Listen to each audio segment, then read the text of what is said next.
என்னையே கைது பண்ணிட்டு போங்க. இல்லாட்டி நான் தான் கிழிக்க சொன்னேன். என்னதான் நான் தான் கிழிக்க சொன்னேங்க. அதை நான் சொல்லிதான் தம்பி வந்து கிழிச்சாரு. நான் பண்ண ஒரே தப்பு அவரை கிழிக்க சொன்னது. என்ன தள்ளுறியா நீ, என்ன பண்றியா, இந்த சத்தம் எல்லாமே ஒரு டிராமா, எல்லாமே ஒரு டிராமா பண்ணி தான் அவர் வந்து உள்ள வந்து இழுத்துட்டு போனது. நீங்க அதுல சாரி கேட்டாங்க. என்னங்க, நான் எங்க அண்ணன் ஏதோ பண்ணிட்டாருன்னு எனக்கு ஒன்னும் புரிதல் இல்லாம தான் நான் வந்து எனக்கு ஒண்ணுமே புரியல. நான் வந்து சாரி சார் நீங்க விடுங்க சார் அவர் அப்படின்னு சொல்லி நான் கேட்கிறேன். என்ன பாலியல் குற்றம்னு போட்டு எத்தனை வருஷமா தான் இருப்பீங்க? அசிங்கப்படுத்துறீங்களா? எங்க அவர் மக்களுக்காக நேர்மையா, நான் வந்து அழுத்தி சொல்றேன், நேர்மையான ஒரு தலைவர், எதுக்கும் அஞ்சாத ஒரு தலைவர். அவரு எவ்வளவு வழக்க பாக்குறாரு அவரு. நாங்க எங்களுக்கு என்னங்க பயம்? என்ன சிறையில எனக்கு என்ன பயம்? சம்மனை ஒட்ட வரும்போது வராங்கன்னு சொல்றது எனக்கு சாரி நாட் குட். நான் பிரஸ் இது வரைக்கும் மீட் பண்ணதில்லை, இது மாதிரி பேசினது கிடையாது. இன்னைக்கு அவசியம் வந்துருச்சு, அதனால நான் உங்க எல்லாரையும் சந்திக்கிறேன். எனக்கு அது என்ன பாலியல் குற்றம்னு போட்டு எத்தனை வருஷமா தான் இருப்பீங்க? சரி, இப்போ வந்து நீதிமன்றம் விரைவுபடுத்த சொல்லியிருக்கு.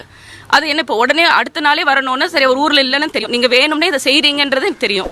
நான் வீட்டில் இருக்கேன், என்கிட்ட அதை பேசிட்டு கூட நீங்க ஒட்டிட்டு போயிருக்கலாம். வந்து யாருமே இல்லாத வீட்டில் வந்து ஒட்டிட்டு போன மாதிரி நீங்க ஒட்டிட்டு போயிட்டீங்க. நான் வந்து வெளியே வந்து பார்க்குறேன், தம்பி இது மாதிரி சொல்கிறாரு ஓட்டிட்டாங்க நீனா. அப்புறம் ப்ரெஸ் மட்டும் தான் நின்றுட்டு இருந்தாங்க. எனக்கு ரொம்ப அன்ஈஸியாக இருந்தது அவங்க முன்னாடி வர்றதுக்கு. நான் அது நைட் ட்ரெஸ்ஸில் இருந்தேன், நான் வெளியே வரல. சரி தம்பியை தான் கிளிங்க தம்பி, இல்லை போலீஸ் போகணும், போலீஸ் போயிட்டாங்க அப்படின்னு சொன்னார். அதனால நான் கிழிக்க சொன்னேன், நான் தான் கிழிக்க சொன்னேன் அவரை. நான் படிக்கிறதுக்காக கிழிக்க சொன்னேன். அவர் கிழிச்சு என்கிட்ட கொண்டு கொடுத்துட்டு நான் அதை உள்ளே உட்காந்து அது 2-3 கிழிஞ்சதுனால உட்காந்து அதை படிச்சுக்கிட்டு இருந்தேன். அந்த தேதியை பார்த்துட்டு வந்து அடுத்த நாளே வர சொல்லியிருக்காங்களே, அன்னைக்கு இவங்க அப்படி ஒத்துக்கலையே அப்படின்னு, அப்படி சொல்லலையே அப்படின்னு சொல்லிட்டு நான் அந்த தேதியை பார்த்துட்டு இருக்கேன். அப்பதான் எடுத்த உடனே ஒரு பிரவீனோட சத்தம், என்ன நீ தள்ளுறியான்னு ஒரே சத்தம். எனக்கு நான் இது சுத்தமா நாங்க எதிர்பார்க்கல. சம்மன் கொடுத்தாங்க, நாங்க சம்மனை வந்து எடுத்து வச்சு நாங்க படிச்சுட்டு இருக்கோம், அவ்வளவுதான். நான் சுத்தமா அதை எதிர்பார்க்கல. அப்புறம் அங்கிட்டு தள்ளிட்டு போறாங்க, செய்யறாங்க. அப்புறம் நான் அண்ணன் இப்படி இழுத்துட்டு போகும்போது தான் நம்ம எப்படி சும்மா இருக்கிறது. நம்ம நாங்கள் எல்லாம் உங்களுக்கு தெரியும், நாங்கள் வந்து இது கட்சியோட குடும்பம் மாதிரி நாங்கள் எல்லாரும் சேர்ந்து ஒன்றா பயணிக்கிறோம். எங்களை விட கூட இருக்கிறவங்க மேலே கையை வச்சாதான் எங்களுக்கு இன்னும் கோவம் வரும்ன்றது உங்களுக்கு நல்லா தெரியும். மென்டலி எங்களை டிஸ்டர்ப் பண்ணணும், அசிங்கப்படுத்துறீங்களா?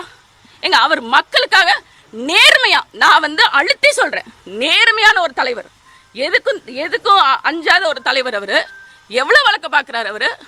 எங்களுக்கு என்னங்க பயம்? அவர் நான் அப்பாவும் சிறைக்கு போனதை நான் பார்த்துருக்கேன். என்ன சிறையில் எனக்கு என்ன பயம்? எங்களுக்கு அதெல்லாம் ஒன்றும் பயம் கிடையாது. நீங்க சம்மன் ஒட்டுறீங்க, சம்மன் யாருக்காக ஒட்டுறீங்க? எங்களுக்கு தானே நீங்க செய்தி கொடுக்குறீங்க. நான் அந்த சம்மனை தம்பியை நான் கிழிக்க சொல்றேன். நான் வெளியே வரதுக்கு இல்லை, நான் கிழிச்சிருப்பேன்.